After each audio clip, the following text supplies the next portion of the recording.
6, 7, 8. 1, 2, 3, 4, 5, 6, 7, 8. Nah, oke.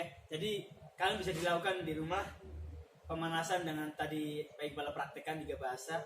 Ya lebih happy aja lah. Nah, kita akan mempraktikkan permainan bola tangan. Nah, di sini ada bolanya. Ini ukurannya termasuk bola sedang, ukuran bola 4, ukuran 4. Kalau yang lebih kecil lagi untuk bola tangan sebenarnya ukuran bola 3 di size 3, tapi untuk ukuran di nomor 3 itu nggak ada. Adanya paling kecil bola 4. Ini pun di bola Peter ataupun bola futsal. Oke, kita akan belajar melempar.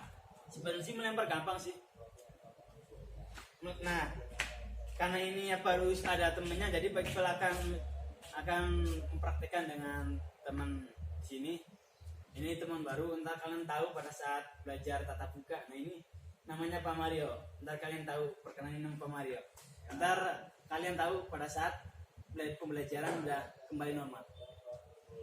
Nah, melempar bisa dilakukan dengan satu tangan atau dua tangan. Nah, di permainan bola tangan, lemparannya harus satu tangan.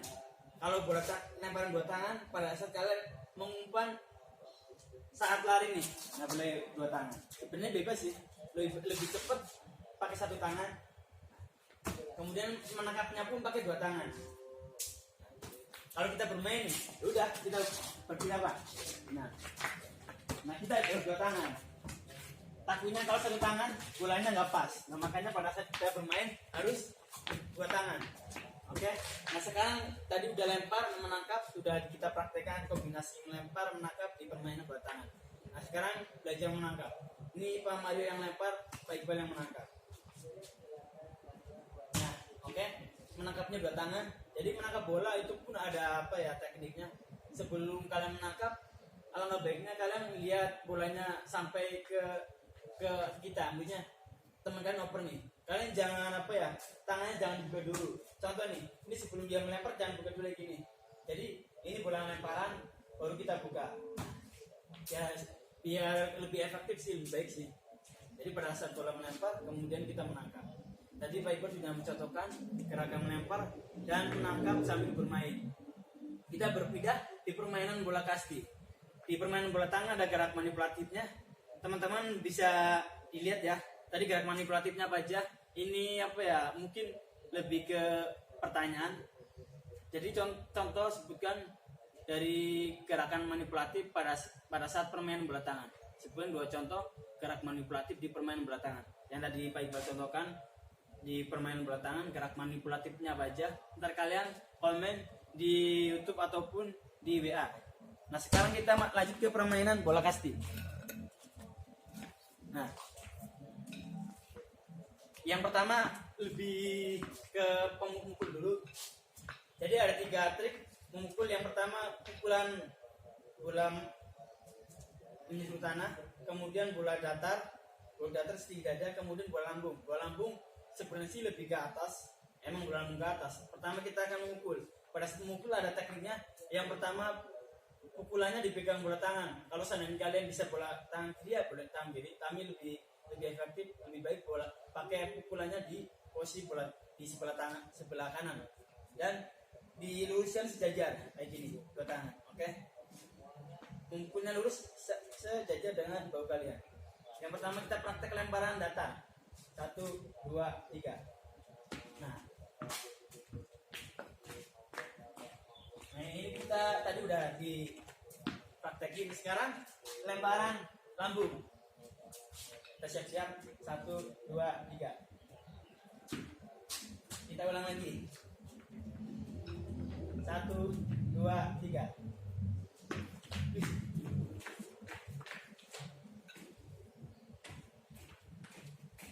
Ini.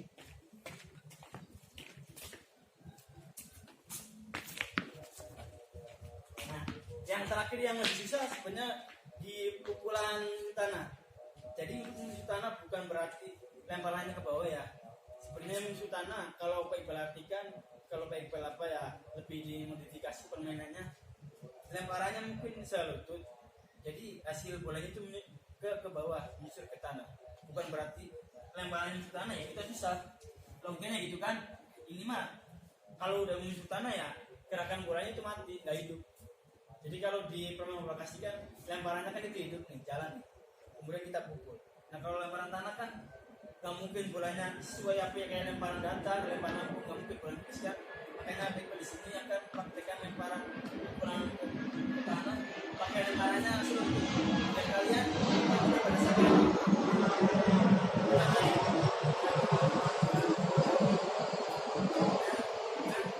hasilnya di tanah ya. Jadi kalian bisa dipelajari di rumah. Kita ulang lagi pukulan ke tanah. Nah, jadi hasil bolanya ke bawah. Bukan berarti pukulan ke tanah bolanya lemparannya ke tanah. Tadi kita udah praktekkan lempar pukulan. Nah, sekarang kita akan praktekkan melempar. Nah, Pak Iqbal akan menangkap, melempar musuh tanah, kemudian menangkapnya pun musuh tanah. Kemudian lemparan datar, menangkapnya pun posisinya mendatar. Lemparan melambung, menangkapnya melambung, mengikuti gerakan lemparannya. Kemudian teknik menangkap pada saat lemparan kedua tangan juga, jangan satu tangan. Maka itu tidak baik, tidak direkomendasi dan diizinkan untuk menangkap satu tangan. Kita akan mulai dari lemparan tanah. Kalau lemparan mendatar itu beda saat lemparan pada saat memukul ya. Kalau memukul lemparan pukul datar, lemparan seluput. Nah, kalau di sini beda. Lemparan mendatar ya harus menusuk tanah. Menangkapnya kayak gini. Satu kakinya ke bawah, tangan kita di sini di depan lutut kalian. Kita akan praktekkan 1, 2, 3. Nah, kayak gini. Bedanya kalau memukul setinggi lutut. Nah, kalau lemparan ya harus menusuk tanah. Kita ulang lagi. Lemparan menusuk tanah dan menangkapnya harus menusuk tanah. 1, 2, 3.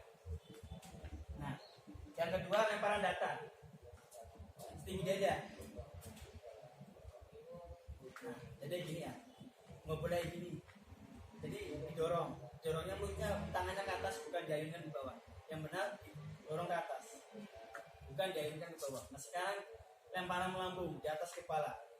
Kita menangkapnya di posisi depan kepala kalian, depan kalian. 1, 2, 3. Nah, kita ulang lagi lemparan melambung. 1, 2, 3. Nah, oke. Semoga kalian bisa mempelajari, bisa dicermati. Oke, terima kasih Pak Mario untuk bantuannya. Kalian bisa melakukan di rumah dengan bantuan keluarga kalian, entah ayah bunda kalian, kakak kalian, adik kalian, ataupun teman kalian. Karena permainan tim yang dilakukan dengan banyak orang harus ada pembantunya. Pembantu sini yaitu membantu buat kita lebih gampang mempraktekkan. Kalau orang bisa pastinya tidak bagus yang kita sesuaikan. Makanya Pak Ibu minta tolong teman-teman untuk mempraktekannya agar hasil sebuah prakteknya itu baik dan bagus dan benar untuk dipraktekkan di teman-teman di rumah. Oke, tugas kalian tadi Pak Iqbal bilang pertama kalian mempraktekannya, kemudian mengirim fotonya ke WA. Yang kedua, pertanyaan tadi ada 1, sebutkan gerakan manipulatif pada saat permainan bola tangan. Yang kedua, sebutkan gerakan manipulatif di permainan bola kasti. Kalian dijawab di kolom komentar di YouTube Pak Iqbal ataupun di WA. Oke, jangan lupa jaga kesehatan 3M, mencuci tangan, kemudian memakai masker dan menjaga jarak. Yang terakhir, tetap jaga kesehatan dengan beraktivitas olahraga agar tubuh kita semakin sehat dan bermanfaat untuk kehidupan aktivitas sehari-hari. Wassalamualaikum warahmatullahi wabarakatuh.